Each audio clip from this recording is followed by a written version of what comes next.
Fidèle internaute de Rap 221, welcome to the Galsen Analytique. Vous êtes en compagnie de Babacar Ndour, l'animateur préféré de ton rappeur préféré. Alors, comme nous l'avons fait chaque chronique, aujourd'hui aussi je vais vous parler d'un artiste boo xamante ne mu ngi wuyoo ci turu Cool Lams. Cool Lams nekk un artiste rappeur, chanteur en même temps, nekk ci label bi nga xamante ne ni moom mooy KBC. Cool Lams nag man maa ngi ko découvrir ci son bi ñu defoon en groupe noonu. Je sais pas du ma lekk maa fi xaw ma doomu daal genre son yooyu noonu. Donc si laa ko découvrir et voyam dafa ma captivé woon dafa attiré woon sama attention bu baax a baax donc si laa dem xool ay soundam et j'ai vu que c'est un gars très talentueux boo xamante ne voilà peut-être d'ici quelques années dina bokk ci gars yi nga xamante ne dinañ leen tudd bu baax a baax ci li nga xamante ne moom mooy hip hop Galsen parce que lépp lu artiste war a am peut-être talent bien sûr je me dis que ne ki nga xamante ne moom mooy Cool Lams am na ko. Alors Cool Lams boobu nag moom moo génnee récemment benn vidéo bu tudd Kounkandé. ñun ñëpp xam nañ koy Kounkandé xam nañ buzz bi nga xamante ne def na ko ci Sénégal donc mu jël Kounkandé comme ay naka laa ko mën a waxee ay référence ci li nga xamante ne moom mooy son am def ko ba pare nag li ci gën a extraordinaire moom mooy man ci li ma xam ci hip hop Galsen moom mooy Cool Lams est le premier artiste bu def afro drill. Bon dégg naa drill yu bëree mais afro drill quand même je pense qu'il est le premier à le faire et c'est quelque chose boo xamante ne je pense que dina des ci analyse ba ba ñu gis keneen ko def moom li nga xamante ne loolu la def. Alors ñu ñëw ci fond wu texte yi dafa ubbee son bi ak li nga xamante ne moom mooy refrain. Bon loolu nag yombul léegi ñu ko gis lu ci bëri gars yi dañuy ñëw ak couple après dugal refrain bi ci ginnaaw déjà donc moom xaw na changer la donne foofu ubbee refrain. léegi loolu ñu koy def bëreetul mu ubbee refrain et foofu il parle de lui et des rappeurs maanaam ay day wax ci boppam wax aussi ci li nga xamante ne ay constats yu mu def ci rappeurs yi parce que dafa ñëw mu ne su ma fay jaar di taal sondel yi bon taal sondel nag am na signification yu bëri am na ñoom dañ naan pureté la am na ñoo xamante ne dañ naan naka laa ko mën a waxee spiritualité et cetera je sais pas nag moom ci ban contexte la ko utiliser. Mais loolu la wax mu ne su ma fay jaar di taal sondel yi bàyyi sama trace ni Machiavelli donc ça veut dire que ne li ma doon wax sànq loolu la def mooy que ne il parle de lui et des rappeurs dafa bëgg a bàyyi trace am fii comme Tupac la ñu woowee parfois Machiavelli donc mu jógee si loolu aussi mu ne namuñu xewe ni Blackberry bon Blackberry noonu la ko waxee ci son bi mais Blackberry la bëgg a wax téléphone Blackberry ñeen ñëpp xam ngeen ne defoon na fi buzz amoon ay jamono ko amul woon Blackberry bokkoo mais loolu tey waxatuñu ko tey ko amul iPhone bokkoo loolu la gars yi wax mais man nag techno laa yore laa sama gars yi naa ma am sa iPhone. Alors mu jógee ci loolu mu ne ku nekk xam nga kuy sa baay mais wax ji ak bëri donc gis ngeen foofu aussi il parle des rappeurs maanaam rappeurs yi coow dañuy coow nii rek mais ku nekk xam nga kan moo mun kan. Voilà donc mu jógee ci ku nekk xam nga kuy sa baay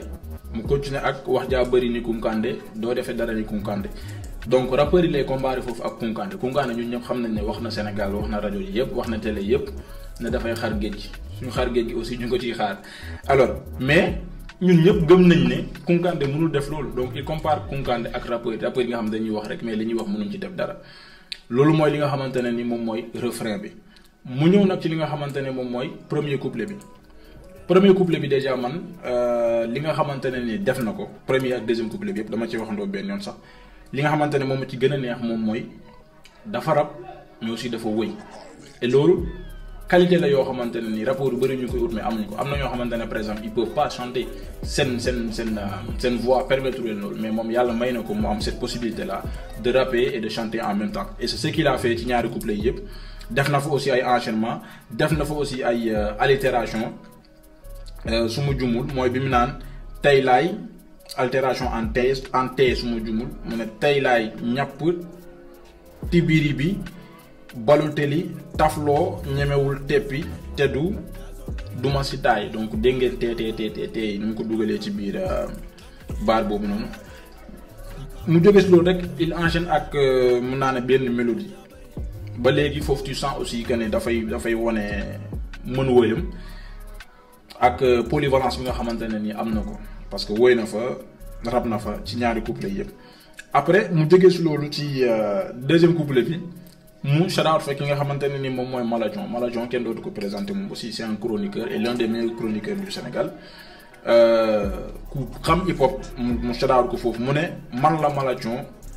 tey ma tag lu tar parce que Maladjon ay chronique Maladjon yéen ñëpp xam ngeen nu mu demee moom ñun nu ñu fiy nekkee sax di ko xam nga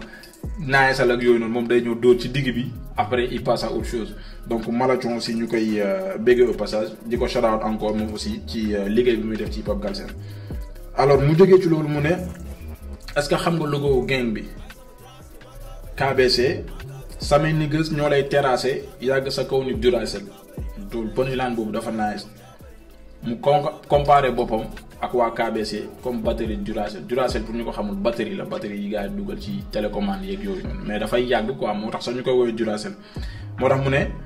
samay niggas ñoo lay terrasser xam nga ki boo ko terrasser limite da nga yéeg ci kawam tey boo xoolee ci lamb yi noonu la bu ñu la daanalee ki la daan day yéeg sa kaw moo tax mu ne samay niggas ñoo lay terrasser yàgg sa kaw gel ni Duracell rappeur nag def leen attention mais fi mu naan aussi est-ce que xàmmee nga logo gang bi fi mu naan est-ce que xàmmee nga logo gang bi foofu dafay wane aussi fierté ci appartenance am KBC parce que rappeur yu bëri dañuy bokk ci benn label mais li ñu tudd label bi sax du bëri tu vois mais moom na dafa il est fier de faire partie des artistes de KBC et loolu tax mu ne est-ce que xàmmee nga logo gang bi samay niggas ñoo lay terrasser déjà foofu tamit mots yi mu utiliser samay niggas ñoo lay terrasser ça veut dire beaucoup de choses maanaam tey KBC am na ci niveau boo xamante ne toll na fa day wane aussi li nga xamante ne moom mooy puissance am parce que pour nga mën a terrasser nit non seulement c'est vrai que di nga am xel mais foog nga am doole foog nga am looy peser ba pare pour doog mën a terrasser yeneen gars yi moo tax mu ne est-ce que xam nga logo gang bi samay niggas ñoo lay terrasser yàgg sa kaw ni Duracell